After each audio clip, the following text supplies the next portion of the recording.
Hi అండి, welcome to our channel Nagalakshmi talks. అదిగోండి నేను శనగపిండితో కారం బూంది చేస్తున్నాను. అచ్చంగా శనగపిండి బియ్య పిండి కలపనండి. అదిగోండి 3/4 కేజీ శనగపిండి తీసుకున్నాను. దాన్ని వాటర్ కలుపుకొని వాటర్ పోసుకొని అదిగో అలా అట్లా కలుపుకోవాలి. దాంతో అయితే ఉండలు లేకుండా బాగా కలిసిద్ది. అదిగోండి చక్కగా వస్తుంది చూడండి.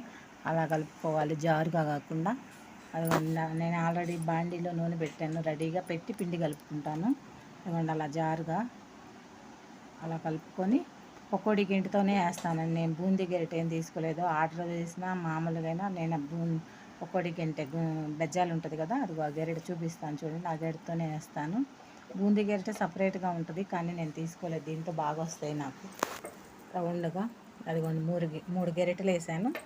వేసి ఇంకా బాండీలో అలా తిప్పటమే. చక్కగా సన్నగా పడతాయి బూందీ. అలా తిప్పుకుంటూ ఉంటే అదిగోండి అలా రౌండ్గా తిప్పాలి. యువతలకి పిండి గరిట బయటికి రాకుండా జాగ్రత్తగా మధ్యలోనే తిప్పాలండి. చాలా బాగా వస్తాయి అసలు. ప్లీజ్ సబ్స్క్రైబ్ చేయండి, లైక్ చేయండి, షేర్ చేయండి. ఓకేనండి. అది కొంచెం చూడండి రెడీ అవుతుంది. నేను ఎప్పుడు బూందీ గరిటతోనే పకోడీ గరిటతోనే వేస్తాను. అదిగోండి 3 గరిటలు వేస్తే చక్కగా బాండి నిండుగా వస్తాయి. పెద్ద గరిటతో తీసుకోవడమే. చాలా ఈజీ అండి. నాకేం కష్టం అనిపించదు. మరి బూందీ అంటే అందరూ భయపడతారు, అమ్మో అని, సెగ వస్తుంది అది ఇదని. కానీ నాకేమనిపించదు, నేను బాగానే చేస్తాను.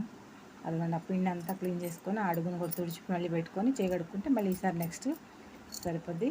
కానీ బూందీ తీసినాక నూనె కాగనియాలండి. కాగకపోతే అప్పకల్లే అవుతాయి, బూందీలాగా రావు రౌండ్గా. అదిగోండి చూడండి ఎంత బాగా వచ్చాయి.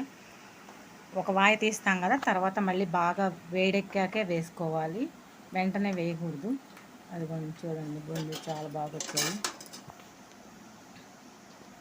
తర్వాత మొత్తం వేయించుకున్నాక పల్లీలు కూడా వేసాను. పల్లీలు ఒక 150 గ్రాములు అట్లా వేసుకుంటే సరిపోద్ది. మన ఇష్టాన్ని బట్టి మనం ఎక్కువ వేసుకోవచ్చు, తక్కువ వేసుకోవచ్చు. నేనైతే 150 గ్రాములు వేసాను. అదిగోండి పల్లీలు కూడా వేగాక కరివేపాకు కూడా వేసుకుంటే బాగుంటుంది టేస్ట్. అదిగోండి పల్లీలు వేగుతున్నాయి. తర్వాత కరివేపాకు కూడా వేసాను. ఆ ఆయిల్లోనే వేడిగా ఉంటుంది కదా ఆయిల్, దానిలో కరివేపాకు కూడా వేసి తీస్తే సరిపోద్ది. అదిగోండి వేగిపోయింది. స్టవ్ ఆఫ్ చేశాను. వేసేసి అది కరివేపాకు తీసుకొని రెడీగా పెట్టుకుంటే సరిపోద్ది. అన్నీ వేసి ఉప్పు, కారం, పల్లీలు అన్నీ వేసేసి కలుపుకోవడమే. అదిగోండి కారం, ఉప్పు కొంచెం చాలేదని వేసాను. చూసుకొని వేసుకోండి, మీ టేస్ట్ని తగ్గట్టు. కారం ఎక్కువ తింటే కారం ఎక్కువ వేసుకోండి, లేకపోతే తక్కువ వేసుకోండి. నేనైతే కరెక్ట్గా వేస్తాను, మరీ ఎక్కువ వేయను. అదిగోండి ఉప్పు కూడా వేసాను.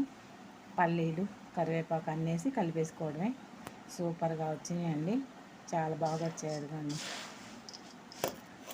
దేశంలో కనపడట్లేదు మీకు చూపించడానికి. అదిగోండి అట్లా వచ్చినాయి, చాలా టేస్ట్ ఉన్నాయి. మీరు కూడా ట్రై చేయండి. ప్లీజ్ సబ్స్క్రైబ్ చేయండి, లైక్ చేయండి, షేర్ చేయండి. ఓకేనండి. అదిగోండి చూడండి బాగున్నాయి, టేస్ట్ చాలా బాగా వచ్చాయి. అదిగోండి రెడీ అయిపోయినాయి. ఓకేనండి. ప్లీజ్ సబ్స్క్రైబ్ చేసుకోండి.